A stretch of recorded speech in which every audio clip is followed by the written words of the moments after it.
Assalamualaikum warahmatullahi wabarakatuh. Alhamdulillah. Salatu wassalamu ala Rasulillah wa ala alihi wa sahbihi wa mawalah. Ikhwatal iman, saudara-saudaraku seiman, di antara kenikmatan yang Allah sediakan bagi hamba-hamba yang beriman di surga kelak, Jannatul Khuld yang abadi, adalah kenikmatan bidadari. Makhluk yang Allah ciptakan penuh dengan pesona dan keindahan. Yang Allah sebutkan dalam Al-Quran bahwasanya penghuni surga akan tersibukkan dengan makhluk yang cantik ini. Kita tahu bahwasanya penghuni dunia mereka sibuk dengan kesibukan dunia. Mereka bekerja keras, berpeluh keringat, membanting tulang dalam rangka untuk meraih secercah kenikmatan dunia. Akan tapi banyak di antara mereka yang tidak berhasil meraih kenikmatan dunia tersebut setelah sekian lama mereka berusaha, bekerja keras, sibuk. Dan sebagian yang lain bisa berhasil meraih kenikmatan dunia setelah kesibukan mereka yang begitu lama. Akan tapi kenikmatan tersebut tidaklah sempurna. Kenikmatan yang terkontaminasi dengan kesedihan, dengan kekhawatiran, dengan kesudahan. Karena nikmat dunia manapun akan fana, akan sirna. Sebagaimana penghuni dunia mereka sibuk, penghuni surga juga ternyata sibuk. Kesibukan yang sangat dahsyat yang Allah abadikan dalam Al-Quran. Dalam surat Yasin kata Allah Subhanahu wa taala, "Inna ashabal jannatil yauma fi syughulin fakihun. Hum azwajuhum fi dhilalin 'alal araiki muttaqiun." Sungguhnya para penghuni surga pada hari itu, tatkala mereka di surga, mereka sibuk. Apa kesibukan mereka? Mereka bersama istri-istri mereka dengan bidadari-bidadari yang Allah siapkan bagi mereka. Di bawah naungan, di atas dipan-dipan mereka bertelekan. Para ulama ahlu tafsir, mereka menyatakan, baik dari kalangan para sahabat maupun kalangan tabi'in, mereka menyatakan bahwasanya kesibukan penghuni surga tatkala itu adalah iftidadul abkar, yaitu memecahkan keperawanan bidadari. Naam, benar. Itulah kesibukan mereka, memecahkan keperawanan bidadari. Bagaimana mereka tidak sibuk dengan kesibukan ini? Sementara makhluk yang Allah ciptakan ini, bidadari, adalah makhluk yang sangat jelita, yang sangat luar biasa, yang tidak bisa kita bayangkan dan tidak mampu kita untuk membayangkan bagaimana kemampuan, bagaimana kecantikan, bagaimana keelokan, bagaimana jelitanya bidadari tersebut. Ikhwatal iman, pada kesempatan yang singkat ini kita akan mencoba untuk menyebutkan beberapa sifat-sifat bidadari yang Allah sebutkan dalam Al-Quran. Demikian juga disebutkan oleh Nabi SAW dalam hadis-hadisnya, dan juga disebutkan oleh sebagian salaf dalam tafsir mereka. Allah Subhanahu wa taala menyebutkan dalam Al-Quran, "Inna ansha'nahunna insya'a faja'alnahunna abkaran." Sungguhnya kami telah menciptakan mereka dengan tiba-tiba jadi tanpa didahului oleh marhala-marhala, tingkatan-tingkatan sebagaimana manusia biasa. Tidak didahului oleh kecil, kemudian merangkak, kemudian besar. Akan tapi bidadari diciptakan oleh Allah Subhanahu wa taala langsung dewasa. Kemudian kata Allah Subhanahu wa taala, "Faja'alnahunna abkaran." Kami jadikan mereka wanita-wanita yang perawan, gadis-gadis yang perawan. Yang ini merupakan sifat lazimah, sifat yang senantiasa menyertai bidadari. Keperawanan merupakan sifat yang senantiasa terdapat pada bidadari. Oleh karenanya bagaimana para penghuni surga tidak sibuk untuk memecahkan keperawanan bidadari, sementara demikianlah sifat-sifat bidadari. Terlebih lagi bagaimana kecantikan para bidadari tersebut. Allah Subhanahu wa taala telah menyebutkan dalam Al-Quran seperti firman Allah Subhanahu wa taala, "Lam yatamithunna insun qablahum wala jan. Qasiratut tarf." Kata Allah, para bidadari adalah wanita-wanita yang senantiasa menundukkan pandangan. Ada dua tafsiran para ulama tentang menundukkan pandangan ini.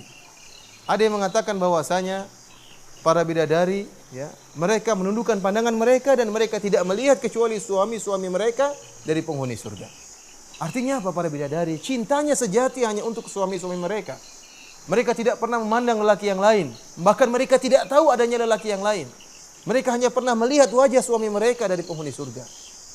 Sehingga yang paling tampan, yang paling indah, yang paling elok di mata para bidadari adalah suami mereka. Dan Allah ciptakan bidadari-bidadari tersebut untuk suami-suami mereka. Berbeda dengan kita dapati sebagian wanita di dunia yang banding-bandingkan suami mereka dengan lelaki lain. Ini sangat menyakitkan hati seorang suami. Adapun bidadari surga, fokus mereka, konsentrasi mereka adalah untuk mencintai suami mereka. Dalam tafsiran yang lain, Allah Subhanahu wa taala tatkala mengatakan qasiratu tarf, para bidadari menundukkan pandangan-pandangan, artinya para bidadari tersebut karena saking cantik dan jelitanya menundukkan pandangan para suami mereka. Sehingga para suami mereka tidak butuh untuk melihat wanita-wanita yang lain selain istri-istrinya. Selain bidadari-bidadari yang Allah sediakan untuknya. Kenapa? Karena kepuasan yang dia dapatkan, kecantikan dan keelokan yang dia impikan dan dia hayalkan telah terdapat dalam istrinya dari kalangan bidadari atau dari para wanita surga. Bagaimana tidak? Allah Subhanahu wa taala menyempurnakan keelokan, kecantikan para bidadari. Rasulullah sallallahu alaihi wasallam menyebutkan tentang bagaimana putihnya bidadari. Sebagaimana telah Allah sebutkan dalam Al-Qur'an, ya, ka'annahunna bidhun maknun. Bahwasanya para bidadari seakan-akan mereka adalah telur yang tersimpan, yang putih. Sebagaimana mutiara yang tersimpan dalam cangkangnya, yang tidak pernah terkontaminasi dengan panasnya matahari, dengan kotoran dari luar. Putihnya bidadari putih yang sempurna. Tidak ada yang buka cangkang mutiara tersebut kecuali Anda, wahai penghuni surga. Andalah yang akan membuka cangkang tersebut.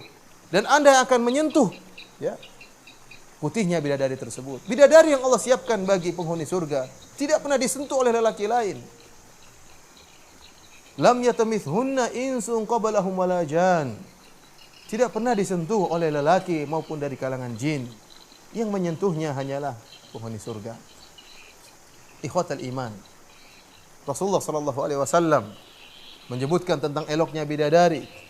Dalam suatu hadis kata Nabi sallallahu alaihi wasallam, "Yura mukhu saqiha min wara'i lahmiha minal husn."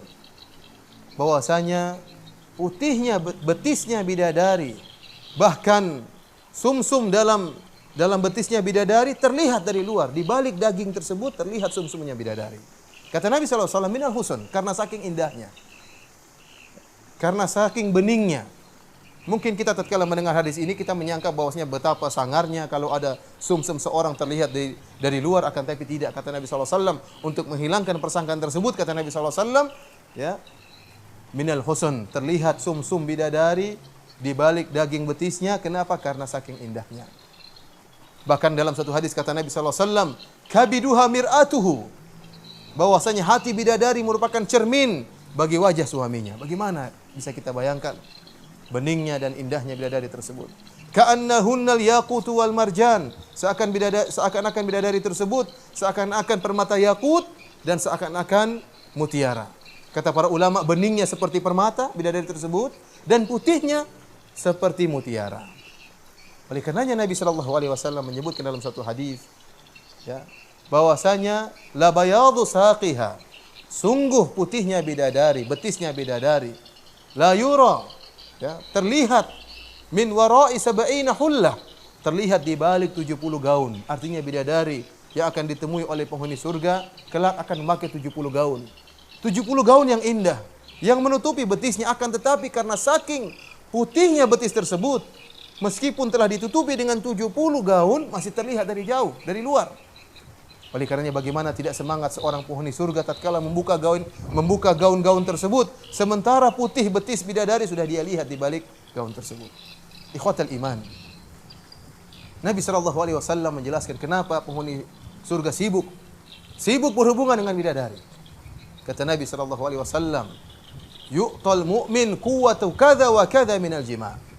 Seorang mukmin tatkala masuk surga akan diberikan kekuatan, ya, power untuk berhubungan dengan bidadari. Para sahabat mengatakan, ayutiku dzalika ya Rasulullah, apakah dia mampu untuk berhubungan dengan bidadari tersebut?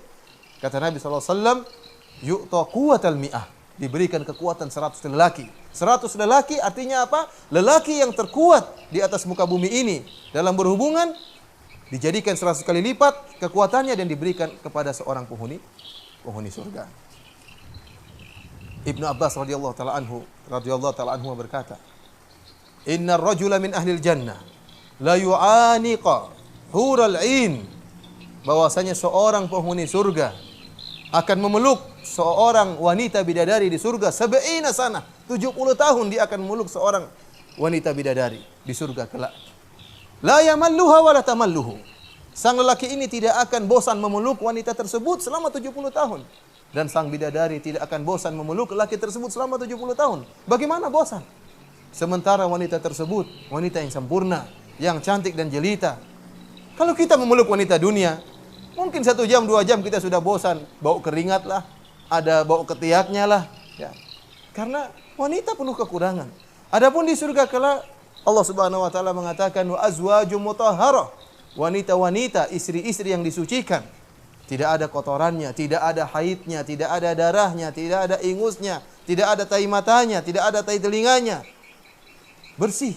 Sehingga seorang laki meluk 70 tahun tanpa bosan. Bahkan Nabi SAW mengatakan dalam satu hadis, "Innar rajula la yasilu ila mi'atil azra." Di surga seorang laki bisa sampai berhubungan dengan 100 bidadari. Bahkan Allah Subhanahu wa taala menyiapkan sebuah kemah yang terbuat dari lu'lu'ah, dari mutiara.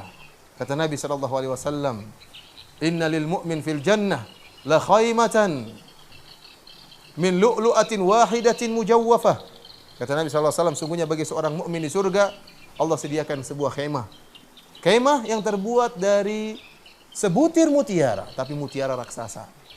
Yang berongga di dalamnya. Tuluha situna milan. Tuluha situna milan. Panjang kemah tersebut 60 mil. Lil mu'min fiha ahluna.